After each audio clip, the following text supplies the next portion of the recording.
Hello, my name is Bob Miller, and I'm with the In-Service Engineering Department at Honeywell. I'm based in Redmond, Washington, and today I would like to demonstrate for you the installation of the software to update the RP1 part number 930-1005-2 to a 930-1005-3, which changes the RDR-4000's application software to address the Q101 field failures for the TR1 transmitter receiver unit.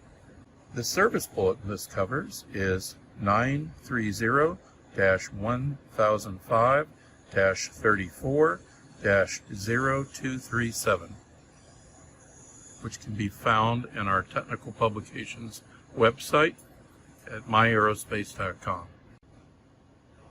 The effectivity of this service bulletin and this software upload is applicable to the RP1 part number 930-1005-002 with software version 1 or none installed for Airbus platforms. The reason for this software change to the RP is to address the Q101 voltage regulator component field failures of the TR1 transmitter receiver unit.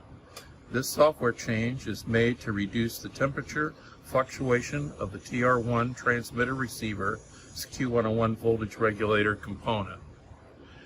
The reason for the software upgrade to the RP, if the problem is in the TR1, is in order to upgrade the TR1's software code, we need to first upload the code in the RP1, the software code in the RP1.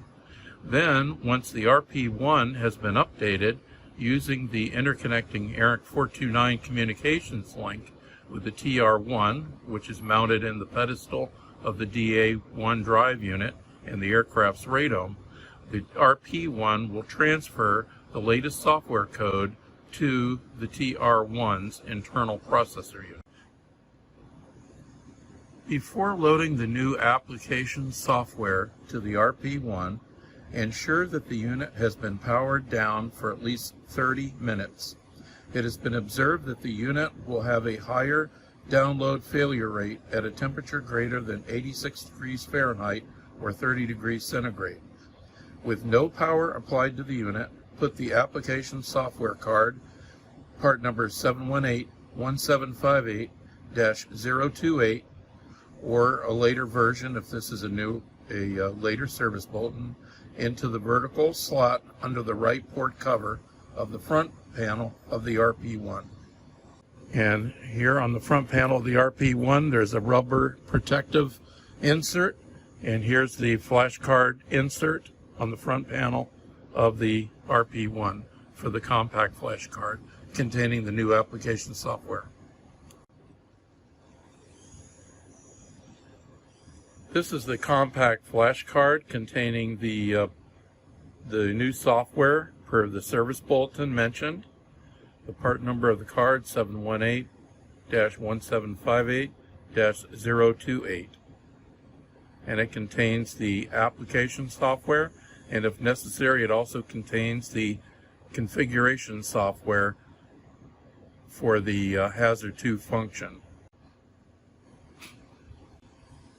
So we're simply going to insert the compact flash card containing the application and configuration software into the compact flash slot.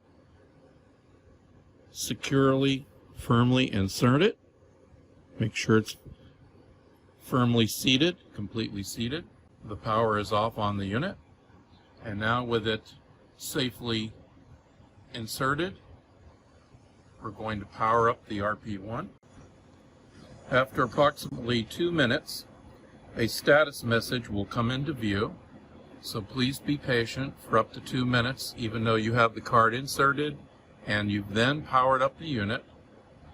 The LCD display on the front panel of the RP will be blank, as you can see here.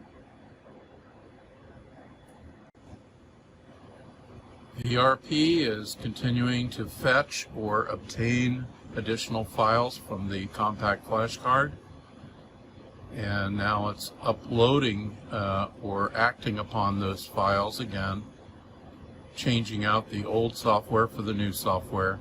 So the upload is still in progress now. And again, please be patient. It should be just a few minutes longer.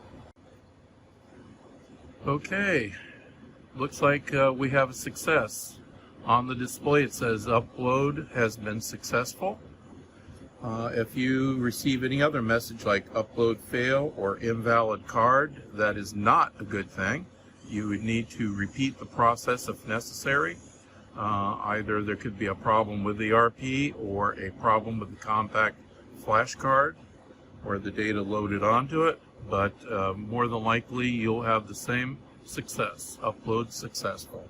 If you do receive this message, you can repeat the installation process again. Please make sure that the power from the aircraft is not interrupted at any time during the data loading process. Additional recommended operator actions if the initial compact flash software load fails. Power down the unit and allow it to cool for 30 minutes, then retry the download. As we mentioned earlier, it has been observed that the unit will have a higher download failure rate at a temperature of greater than 86 degrees Fahrenheit or 30 degrees centigrade. If it continues to fail, you should send your RP to the Honeywell Service Center for incorporation of hardware mod 30 if it hasn't already been implemented, and of course they at that time will also update the software. Once you have ensured that the upload is successful, you can now remove the power from the RP. With the RP powered down, ensure that you have removed the compact flash card from the slot on the lower right. Then next you're going to proceed to the TR and DA LRU software image refresh.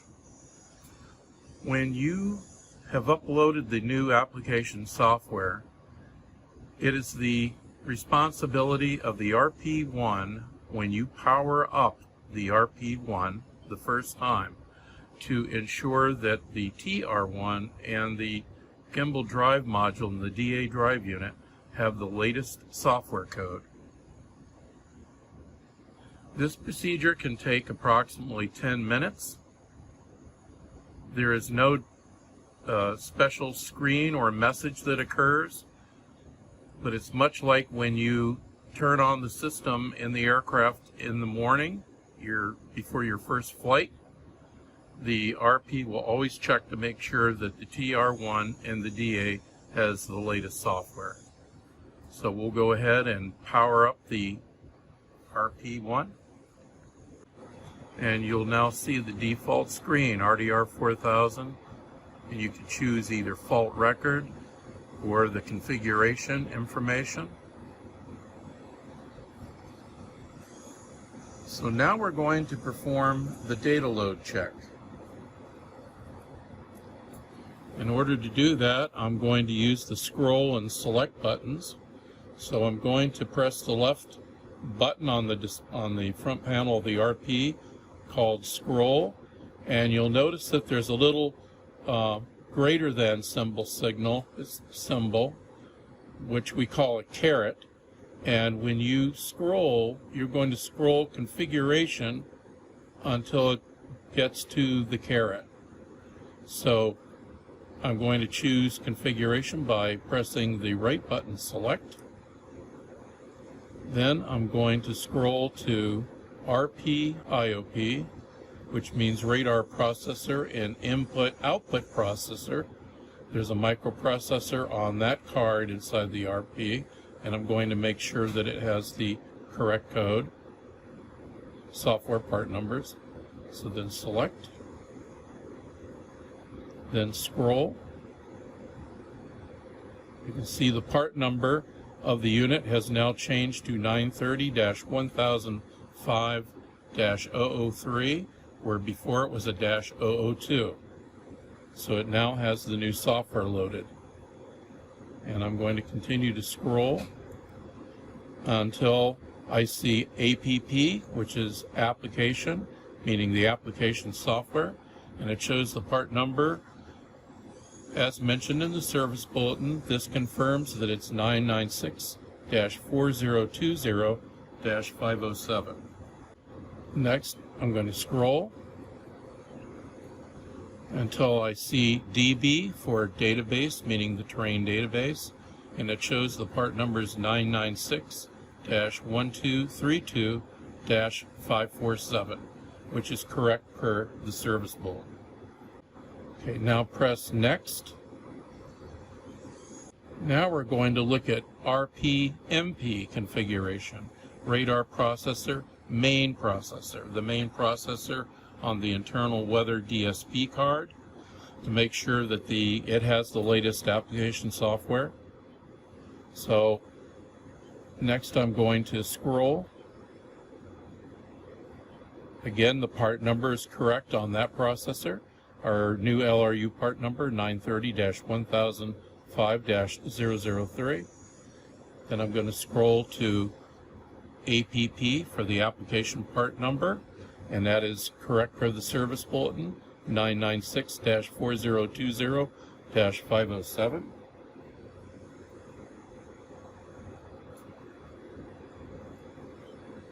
Next, I'm going to go to DB for database, and for the main processor, the part number of the database is a little bit different.